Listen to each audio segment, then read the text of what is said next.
नमस्कार. नवीशा किचनमध्ये आपलं स्वागत आहे. तर आज आपण खूपच टेस्टी आणि वेगळी रेसिपी पाहणार आहोत. वांग्याचं थालीपीठ. फक्त 4 छोट्या वांग्यांपासून बनणारं हे भन्नाट थालीपीठ रेसिपी. तुम्ही नक्की ट्राय करा. ही रेसिपी खूप सोपी आहे. खाण्यास तर एकदम चविष्ट. चला तर मग रेसिपीला सुरुवात करूया. तर मी वांगी घेतलेली आहे. पांढरे वांगे आहेत. ही वांगी खूप चवीला लागतात. मी स्वच्छ धुवून कपड्याने पुसून घेतल्यात. आता कपड्याने पुसून झाले की आपण थोडंसं तेल लावून भाजून घेणार आहोत. भाजून घेतलेली आहे, साली वगैरे काढून घेतल्यात. आता साहित्य पण सांगते आपण काय काय घेणार आहे ते. अर्धा चमचा हळद, 1 चमचा जिरे घेतलेले आहे, 1 मोठा चमचा गावरान तीळ घेतलेले आहेत, 1 चमचा छोटा चमचा ओवा घेतलेला आहे, 7 ते 8 हिरव्या मिरच्या घेतलेल्या आहेत, 10 ते 12 लसणाच्या पाकळ्या, अर्धा इंच आल्याचा तुकडा घेतलेला आहे, थोडीसं कोथिंबीर आपण बारीक चिरून घेतलेली आहे, एक मध्यम आकाराचा कांदा अगदी बारीक चिरून घेतलेला आहे. तर प्रथम आपण मिरची, लसूण आणि आल्याचा तुकडा थोडंसं मीठ टाकून वाटून घ्यायचे, बारीक वाटून घ्यायचे आहे. चला तर आता रेसिपीला सुरुवात करतो. एक मोठी वाटी ज्वारीचं पीठ घेतलेलं आहे. फक्त ज्वारीचं पिठामध्येच करायचं आहे थालीपीठ आपल्याला. आता हे ज्वारीचं पीठ आपण चाळून घेतोय. आता वांगी टाकतोय आपण त्याच्यामध्ये. आतनं कीड वगैरे असते कधी कधी, त्यामुळे मी एक्स्ट्रा वांगी भाजून घेतलेले आहेत. फक्त आपल्याला 4 वांगेच टाकायचे आहेत. बाकीच्या वांग्यांचं भरीत करतोय आपण. एकदम छान वांगी आहेत, पण अजिबात कीड वगैरे लागलेली नाही आहे त्याला. चवीला खूप छान लागतात पण हे वांगी. 4च वांग्यांचा वापर केलेला आहे मी फक्त. आता त्याच्यामध्ये आपण जे साहित्य घेतलेलं आहे ते टाकतोय. कांदा टाकतोय बारीक चिरून घेतलेला, आणि आपण जो ठेचा केलेला होता आलं, लसूण आणि मिरचीचा, थोडंसं मीठ टाकून वाटून घेतलेलं आहे ते सुद्धा टाकतोय आपण. तुम्हाला जर तिखट हवा असेल जर थालीपीठ, तर तिखटाचं प्रमाण वाढवू शकता हिरवी मिरचीचं. कोथिंबीर टाकलेली आहे सर्व आपण. आता बाकीचे मसाले टाकूया. अर्धा चमचा हळद, 1 चमचा जिरे आणि 1 मोठा चमचा तीळ ते सुद्धा टाकतोय आपण. आणि ओवा टाकूया. 1 छोटा चमचा ओवा घेतला होता, हातावर क्रश करून टाकायचा आहे. ओव्यामुळे आपल्या थालीपीठला चव पण खूप छान येते. क्रश करून टाकतोय आपण. आता आपण दही पण घेणार आहोत. तर मी अर्धी वाटी दही घेते. हे बघा, घरात लावलेलीच दही आहे. आंबट दही अजिबात घ्यायची नाही आहे.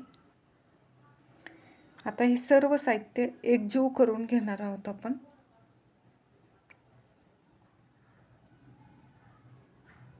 एकजीव करून घ्यायचं. लागल तसंच पाणी घ्यायचं आहे आपल्याला. आणि आपण भाजलेलं वांगं ओलं आहे, त्यामुळं जेवढं जमेल तेवढं व्यवस्थित मळून घ्यायचं. आता ज्या वाटीमध्ये आपण दही घेतली होती त्याच वाटीमध्ये मी पाणी घेतलेलं आहे. आता पाहिजे तसं पाणी टाकून आपण घट्ट असं मळून घ्यायचं. पण घट्ट असा गोळा तयार करून घ्यायचा आपल्याला. हे बघा झालेलं आहे मळून आपलं. आता एक वाटी घेऊया आणि एक अर्धा तासासाठी आपण झाकण ठेवूया. आता अर्धा तास झालेला आहे. आता आपण थालीपीठ करतोय. तर मी एक कॉटनचं रुमाल घेतलेला आहे, ओलं करून घेतलं आहे. तो पोळपाट व्यवस्थित टाकून घेऊया. एक गोळा घेतला आहे. आता आपण थापून घेऊया. पाण्याचा हात लावून पातळ असं थापून घ्यायचं. जरासं कोरडं वाटायला लागले की मग पाण्याचा हात लावायचा आणि थापून घ्यायचं. एका साईडला तवासुद्धा गरम करायला ठेवलेला आहे मी. खूप छान लागतात पण हे थालीपीठ. पातळ असं थापून झालेलं आहे आपलं. तवासुद्धा छानसा गरम झालेला आहे. आता आपण तव्याला थोडंसं तेल लावतोय.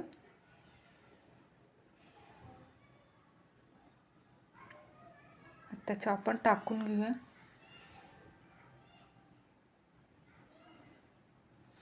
ह्याच्यात आपण रुमाल उचलायचा आहे हा.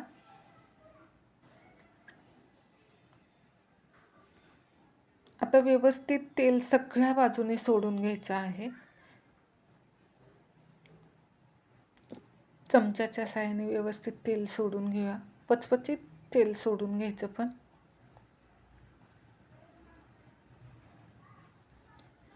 आता झाकण ठेवूया. 1-2 मिनिटासाठी झाकण ठेवतोय आपण. 2 मिनिटानंतर झाकण काढलेलं आहे. आता पलटी मारूया.